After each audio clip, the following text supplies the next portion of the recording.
Hey everybody, Allison Elliott here, back from my 5 day sabbatical from being plugged in.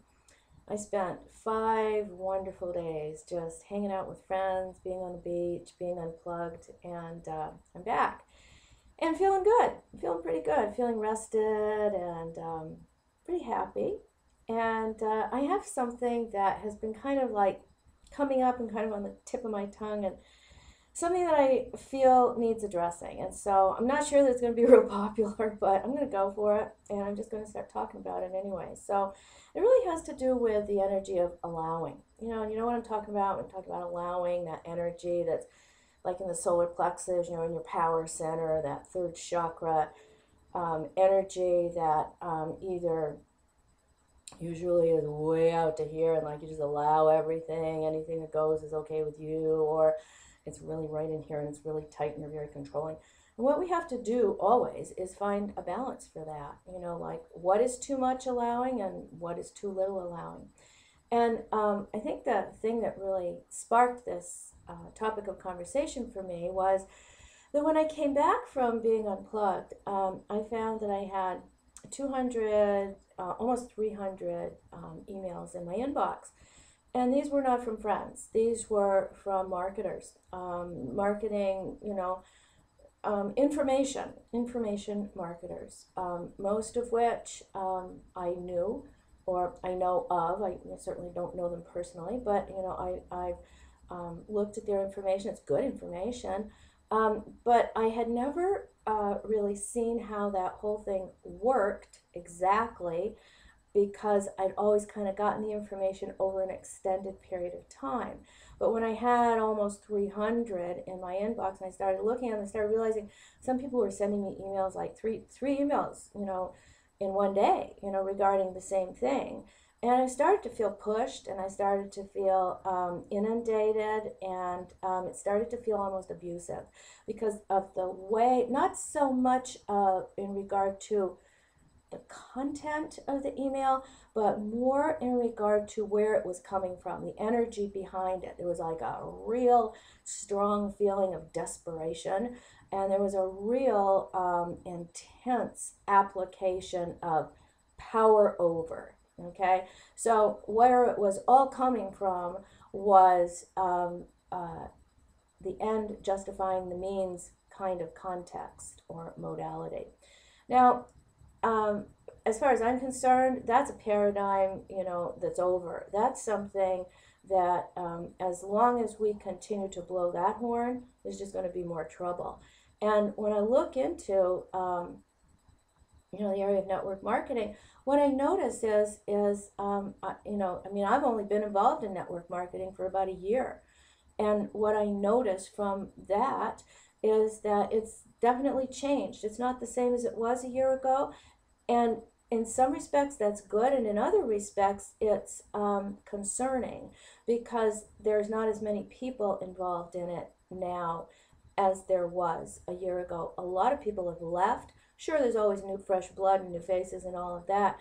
But here's the thing, I think if we continue to use the power overt structure and pummel people with, you must do it, do it, do it now, now, now kind of thing, that type A personality, I'm going to get you until I'm going to wear you down until you say yes kind of thinking, that this industry is going to die.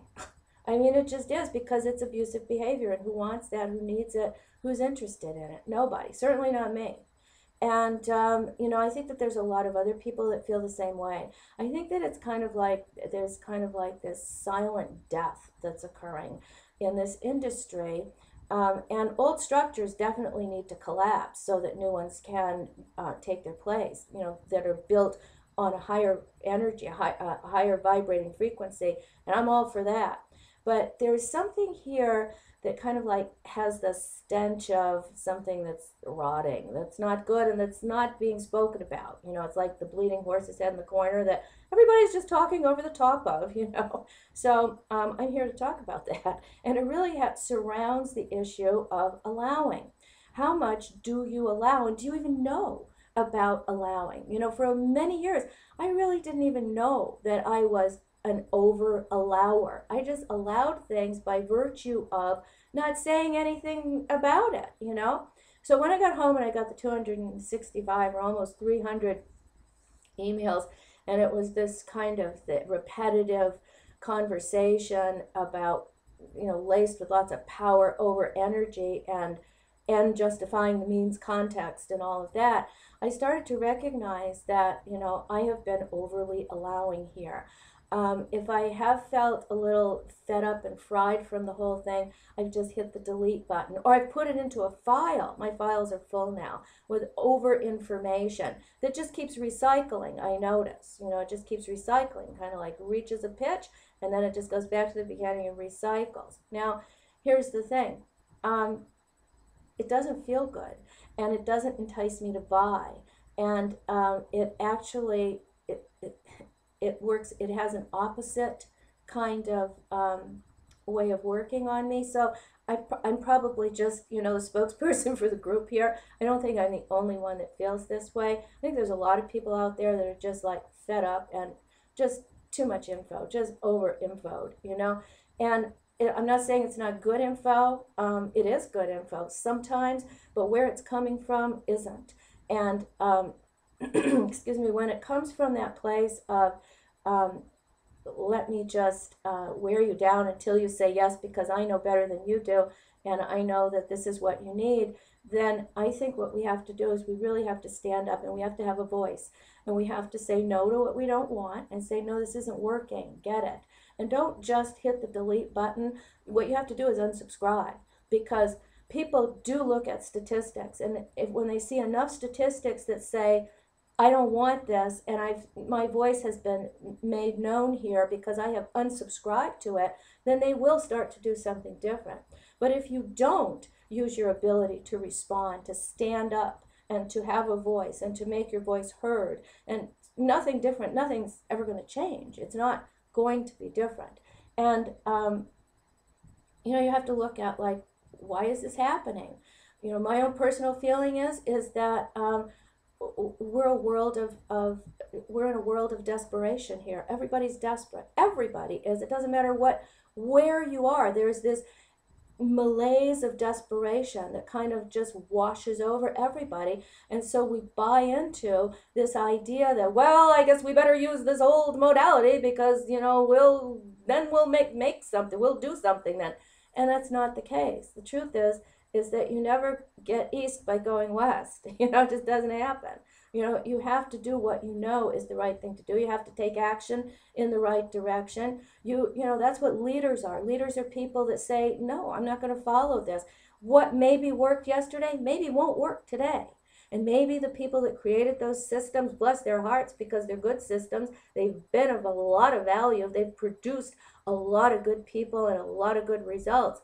But just maybe, consider the possibility that just maybe it's time for a revamp. It's time to do something different as far as context is concerned, as far as where you come from with what you do, as far as how much you will allow, as far as what is abusive and what isn't. Maybe we need to question that reality and take a look and start having a voice.